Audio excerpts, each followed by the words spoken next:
Welcome to So That Reminds Me, Reminder Publishing's podcast on Western Mass News. I'm Chris Maza, and I'm your host for this episode. In this episode, we'll be talking about the Boar's Head Festival, which is coming to Trinity Church in Springfield on Sumner Avenue, January 9th through the 11th.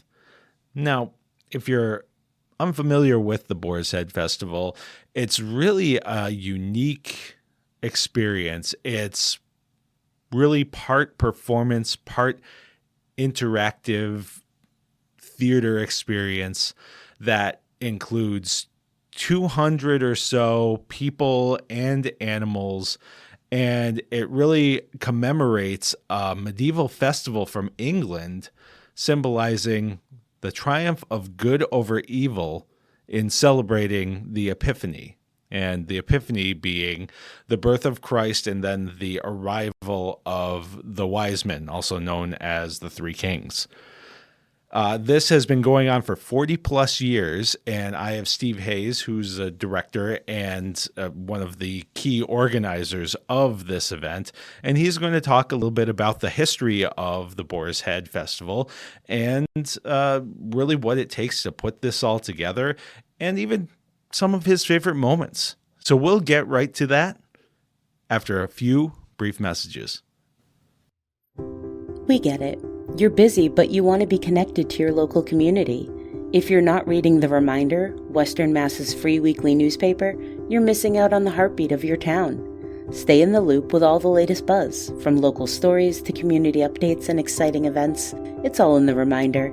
Just log on to thereminder.com and dive into the hometown news you love. To subscribe to receive The Reminder at your home, call 413-788-1316. Don't miss a beat. Your town, your stories, your community for over 60 years. The Reminder. We are hometown news.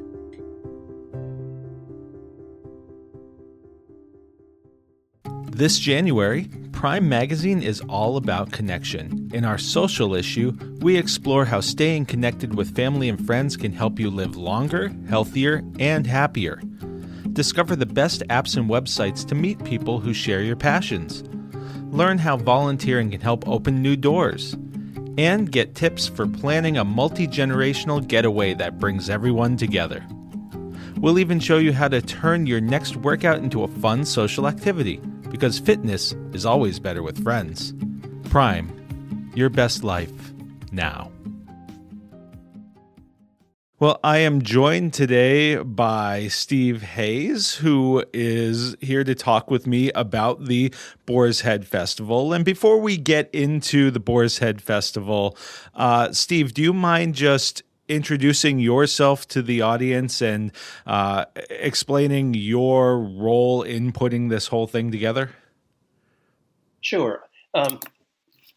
We put this project together probably in 1983, when a group of us, about 4 people, thought, one of whom had attended a Boar's Head Festival in another community and thought Trinity would be a wonderful place for it.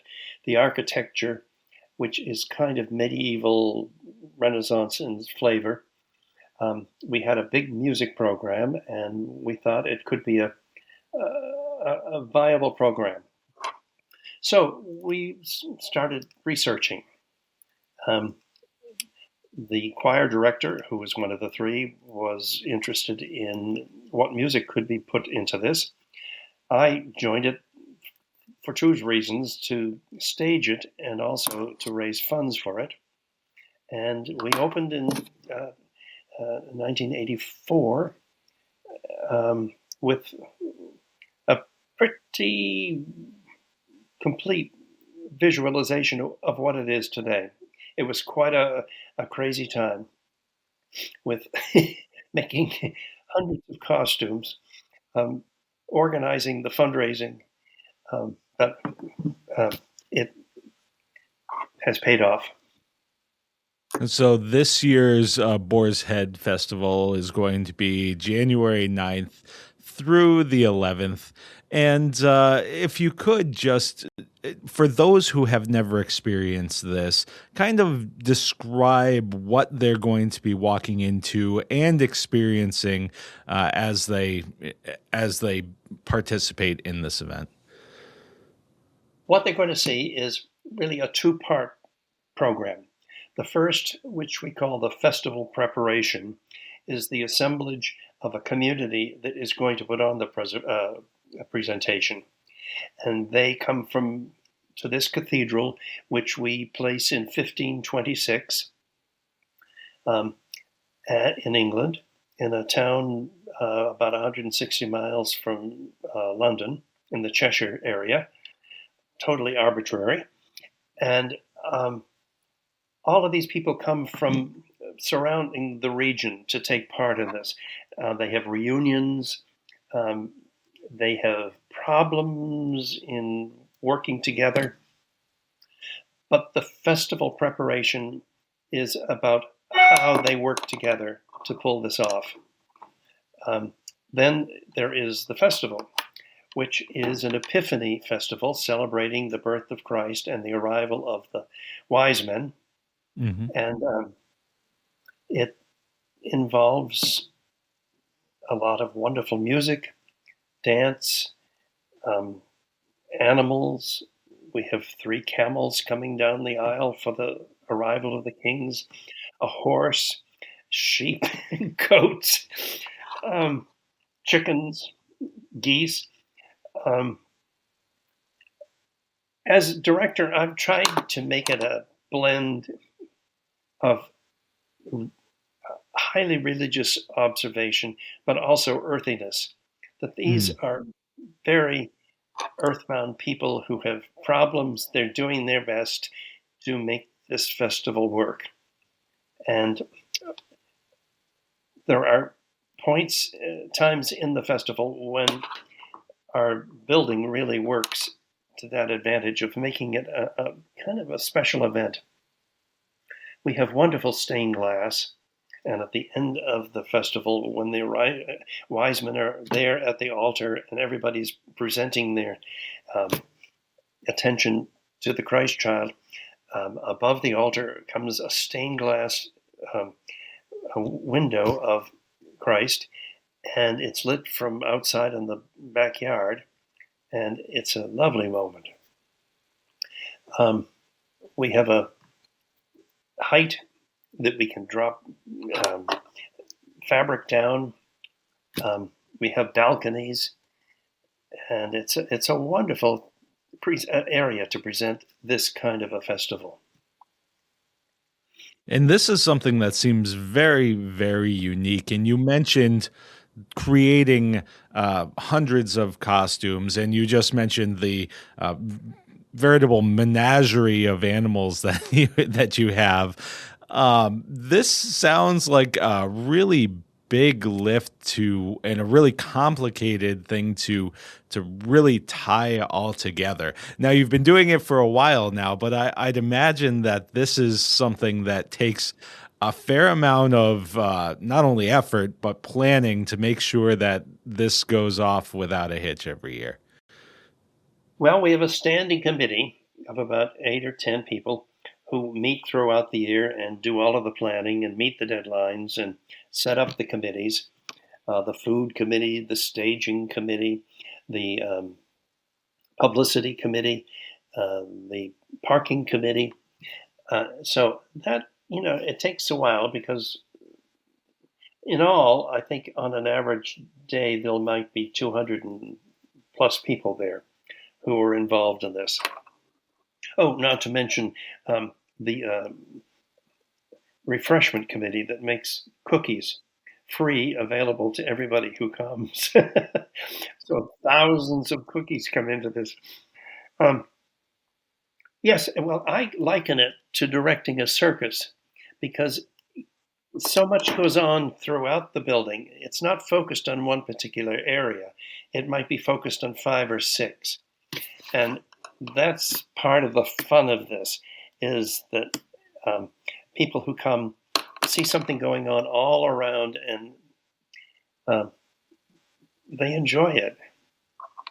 Our cast is encouraged to communicate with the audience, talk to them about where they've come. Our Madam Elixir has potions to increase their life enjoyment. We have mind readers. We have a falconer who comes in and shows this beautiful bird. So I guess what I'm saying is that we have a lot of ways to interact with the audience and make them feel that they are part of this community that has put on this festival. Now, and from your perspective, when you're putting something like this, you described it as a circus. How different is that from your creative approach as opposed to a standard stage performance? How do you approach it differently, and how do you make sure that you are creating something that is what feels completely immersive and all encompassing? Well, I think part of the way I've approached this is that, for the most part, the interaction with the audience is improvised. There are no scripted lines. We don't try to emulate a British accent. These are common people who are real. And we encourage our cast, when they're talking to the audience, as many of them do, to make the conversations as real as possible. Not something like, "Oh, how are you? Where did you come from? Why did you?" No, this is, we try to find something more substantial. But when I say that it's like a circus, because I never know quite exactly what's going to happen in each area, but the actors, the participants, seem to thrive in this environment, and some beautiful things happen, particularly with the young people. They kind of love this kind of interaction with the audience. And my job is to keep that interaction within restraints. Mm-hmm. I want to be true to the era, to the purpose of this, and remind us all that our job is to create a celebration, an Epiphany celebration. And that, I think, is what ultimately motivates our cast to make it a religious experience. Yeah, and you mentioned the young people really enjoy this. Talk a little bit about the diversity in age and experience of the people who are helping you put this on. Well, it's a little sobering. After this is the 42nd year I've done this, to see people now in their 40s who weren't born when we started this.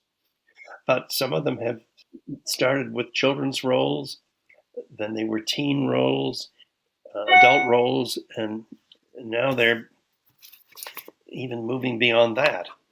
So it's a big project in the life of the church. It comes at a really unique time of the year, after Christmas, and I think it has been helpful in bringing our church congregation together. They begin to see themselves, they're known, somebody will come in and they're known not necessarily by their name, but, "Oh, you're the beef eater. Oh, you're the servant girl." And they begin to get identities, and that is fun, and it bonds them to each other. That's part of, I think, the mission of a church is to bring together a community. Yeah, you mentioned the timing of this. In what I think is interesting is it's happening at a time that is, of course, after kind of the hustle and bustle of the Christmas season and followed by New Year, and it's much more of a contemplative time of year. It's in a way a time where you're looking at new beginnings and things like that. So it feels like it fits really appropriately. Of course, it fits with the Epiphany. But even for those who maybe are not practicing or religious on a regular basis, it seems like this is something that can connect with people in this time of year, regardless of where they are in their personal or religious journey. Well, we get feedback from that, positive feedback, that people keep coming year after year, that Christmas and the commercialism of Christmas can only go so far in giving them a kind of a grasp of what the meaning of Christmas is. And this seems to work. We have all sorts of religions who come, and I'm pleased that we're able to speak to all of them. And it's a congregation that you have that is a very open and welcoming one. So I think that this, really accentuates that and really creates an opportunity for the church to, in a different way, open its doors to the larger community. Yes. And I think it does work for that end. I'm pleased with it. And we still fill the place. Several of the performances are sold out. The Friday and Sunday nights are still available, but the others are very full. And after 42 years, it's still just as fresh as it was the first year. I don't quite understand it, but I walk into their place and see it decorated, and it's absolutely thrilling. I do wonder after 42 years, is there anything when you look back at the time, is there anything that you're just like, wow, we've been able to grow this or to develop this or to improve this part of this, so now this feels much more complete? Or has the tradition of this been able to carry over in such a way that there hasn't been much of a need for the tweaks or the improvements? My heavens on earth, the tweaks are continuous. But here's an example of something we built into the festival.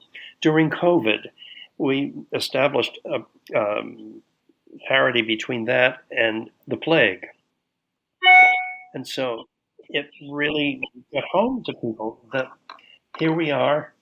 There's a wonderful speech at the end of the festival preparation where the Lord addresses everybody who is there and says that in this period of disease, of disruption, we are all together. And trying to find those moments of contemporary parallels has been a joy. But it's certainly, we still put reference to the plague in it. Probably always will, because it was certainly true then. Well, so you mentioned that a couple of the dates are sold out at this point. If someone is looking to attend one or one of these performances, or maybe more, how can they do that? What's the best way that they can that they can get involved with this and make sure that they can experience it? Go to the Trinity United Methodist Church website. That's all they need to do. And it will bring up the Boar's Head Festival and tickets. We do it through Eventbrite because it's a lot easier for us. So that's the best way. Right. And one final question. You've been doing this for a long time. In a lot of ways, this may be a difficult question, but is there any part of this experience, whether it's something that's in the performance or in the process of putting this whole thing together, that is your favorite? Is there one thing that when somebody asks you about the Boar's Head, this is the first thing that comes to mind to tell them about? Well, let me give you two illustrations. One is we do this ribbon dance, and we wanted to do something that got the whole building involved in it.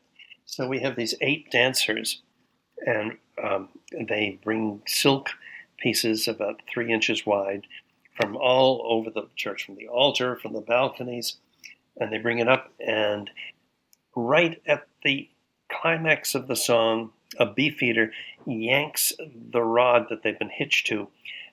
The silks are released, and it's this glorious, bouquet of beautiful red ribbon. And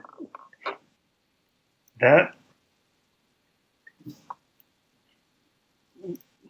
bringing together of music, dance, is really kind of wonderful. What is something else? I think that one of the other moments that really gets me is "Let all mortal flesh be silent" at the very end. And the whole cast is there. A little girl sings the song, and then it becomes picked up by the choir and the brass, and it becomes this very powerful climax of what we're all there for. And as I said, at the very end, the Christ window is illuminated, and the piece is written not to demand applause, but to demand silence. And we know we have accomplished our goal when they don't clap. So if you call that audience manipulation, okay, but that is what we want them to feel. That this is, that's another thing. I have tried over the years not to turn this into a showbiz, Jesus Christ superstar, Disneyland thing. We try to keep it as anti-show business as we can. Yes, certain things encourage audience clapping, but towards the end of the procession, all of them end in a quiet note, and purposely. So we know we have done our job when there's that silence at the very end. All right. Well, this year's Boar's Head Festival is taking place January 9th through 11th. There are tickets available for some performances. You can go to trinityspringfield.org to find that information. Steve, before we part ways, is there anything else that you would like to add? Oh. Well, we have a program that runs other months of the year at Trinity. And it's a very active community church, and we encourage people to come to the festival and then maybe get intrigued as to how they might join that congregation. Well, thank you very much for taking the time today, and hopefully we'll see you at the festival. Wonderful. Thanks for having me. Well, thanks for listening to this episode of So That Reminds Me. We'll see you again in 2 weeks. Thanks for listening to So That Reminds Me, produced by Western Massachusetts news source Reminder Publishing. Don't forget to subscribe to the podcast, find the latest news at thereminder.com, and follow Reminder Publishing on Instagram at Reminder Publishing, on X at The Reminder MA, and on Facebook. Reminder Publishing, we are hometown news.